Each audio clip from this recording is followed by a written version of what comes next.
메리 크리스마스! 코로나 가운데 아기 예수님의 탄생을 진심으로 감사 찬송 드립니다. 오늘 말씀의 제목은 경배 받으실 왕 예수님입니다. 요절 말씀은 마태복음 2장 11절이 되겠습니다.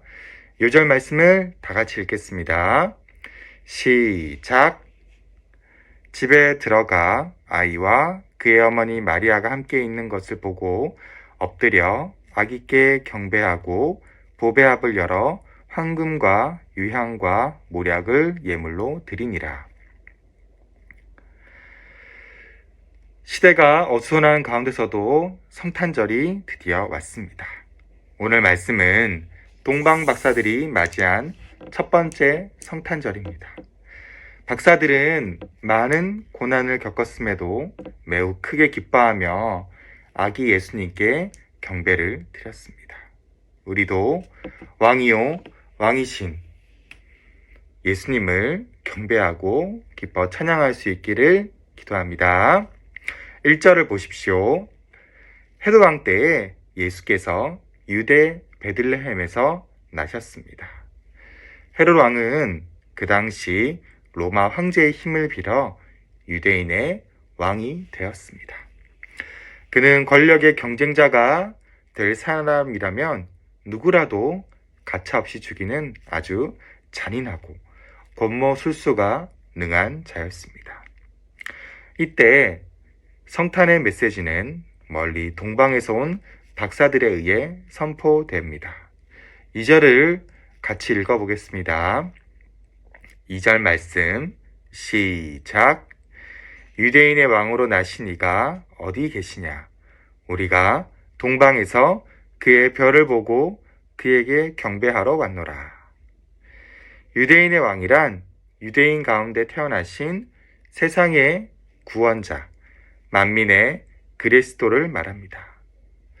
동방은 그 당시 페르시아를 의미합니다.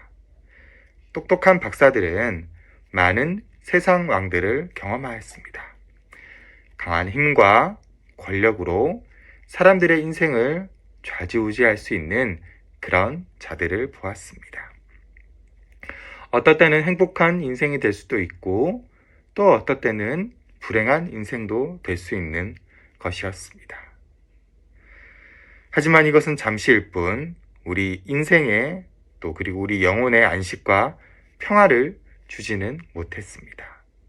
무엇보다 죄와 죽음과 이 어려운 구원 문제를 풀 수 있는 자가 진심으로 없었기 때문입니다.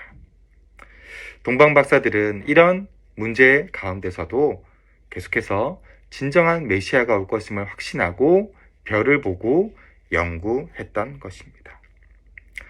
동방 박사들이 어떻게 유대인의 왕 그리스도의 탄생을 알 수 있었을까요? 오랜 기다림 속에서 별의 움직임을 살피다 마침내 그 별을 보고 확신이 들었던 것입니다. 동방 박사들은 별의 주인공을 만나 경배하기 위해 먼 페르시아 동방에서부터 순례의 길을 떠났습니다. 산 넘고 물 건너 그리고 난폭한 짐승의 공격과 질병의 위험을 넘었습니다. 그럴지라도 별을 따라가는 그들의 발걸음을 멈출 수 없었습니다. 3절을 보십시오. 박사들의 힘있는 메시지는 헤롯과 예루살렘 사람들에게 기쁨을 주기는커녕 소동케 했습니다. 소동이란 당황하며 두려워했다라는 뜻입니다. 4절을 보세요. 헤롯은 대제사장들과 백성의 서기관들을 모아놓고 그리스도가 어디서 나는지 물었습니다. 그러자 저들이 즉시 대답했습니다. 유대 베들레헴입니다. 지식으로는 이미 많은 자들이 알고 있었습니다. 하지만 헤롯에게는 또 하나의 경쟁자가 등장했다는 사실에 더 두려움으로 다가온 것이었습니다. 6절을 같이 읽겠습니다. 6절 시작! 또 유대 땅 베들레헴아 너는 유대 고을 중에 가장 작지 아니하도다. 내게서 한 다스리는 자가 나와서 내 백성 이스라엘의 목자가 되리라 하였음이니이다. 베들레헴은 유대에서 가장 작은 마을 중에 하나였습니다. 그런데 유명한 다스리는 자가 나옴으로써 더 이상 작은 마을이 아니라 고귀한 마을로 취급받게 되었습니다. 예수님은 양들을 위하여 자기 목숨을 바치는 진정한 목자가 되십니다. 처음 이 땅에 내려오셨을 때부터 그리했습니다. 하늘 영광을 버리시고 말구유 가장 낮은 곳으로 내려오셨던 것입니다. 병든 자들을 섬기시고 어리석은 제자들을 도와주시며 하나님의 뜻을 섬기신 것입니다. 마지막에는 인생들의 허물과 죄악을 담당하기 위해서 십자가 고난도 감당해 주셨습니다. 예수님의 희생은 죄인들을 영원한 심판에서 구원해 주심을 알 수 있습니다. 이렇게 예수님이라면, 훌륭한 예수님이라면 아주 크고 화려한 곳에 태어나야 되지 않나 라고 생각할 수 있지만, 예수님은 가장 작은 마을, 가장 초라한 곳에서 태어나셔서 우리를 섬기고자 하셨던 것입니다. 7절을 보세요. 헤롯은 박사들을 불러 별이 나타난 때를 자세히 묻습니다. 그리고 박사들을 베들레헴으로 보내며 아기를 찾거든 자기에게도 알려주어 경배할 수 있게 해달라고 부탁했습니다. 하지만 이것은 짐승과 달랐음을 나중에 알 수 있습니다. 목자 예수님의 탄생이 모든 사람에게 기쁨이 되지 않는다는 사실을 보여줍니다. 자기 영광과 현실의 유익을 고집하는 자들은 더더욱 완악해지는 계기가 될 수 있습니다. 9절을 보십시오. 순수한 박사들은 헤롯의 말을 영접하고 그대로 떠나갔습니다. 그리고 마침내 동방에서 보던 그 별이 문득 앞서 인도하더니 아기가 있는 곳에 머물러 섰습니다. 10절을 같이 읽을까요? 10절 말씀입니다. 그들이 별을 보고 매우 크게 기뻐하고 기뻐하더라. 별은 우리 예수님에게 인도하는 통로입니다. 우리에게 적용하면 말씀이 될 수 있겠죠. 또 기도나 목자님 같은 역할을 할 수 있습니다. 별을 통해서 머나먼 동방에서부터 예수님을 찾아왔던 것처럼 우리의 인생 지표와 또 길이 되는 것을 알 수 있습니다. 우리는 소중한 별을 따라 온전히 살아가는 것이 진정한 삶임을 알아야 합니다. 때로는 엉뚱한 길을 따라 우리가 고생도 하고 실패도 할 수 있습니다. 하지만 박사들은 다른 것도 보지 않고 오로지 예수님을 만나기 위해 별 하나만을 바라보며 찾아온 것이었습니다. 그리고 별이 마침내 자신들이 처음 계획했던 자를 찾게 해줌으로써 정말 기쁘고 기뻤던 것 같습니다.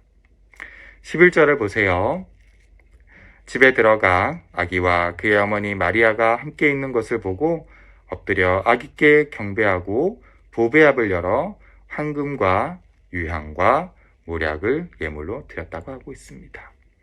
황금은 왕에 대한 충성을 상징하는 예물입니다. 황금이 변화하여 황금빛은 찬란하고 아름답게 영원성을 가지고 있습니다.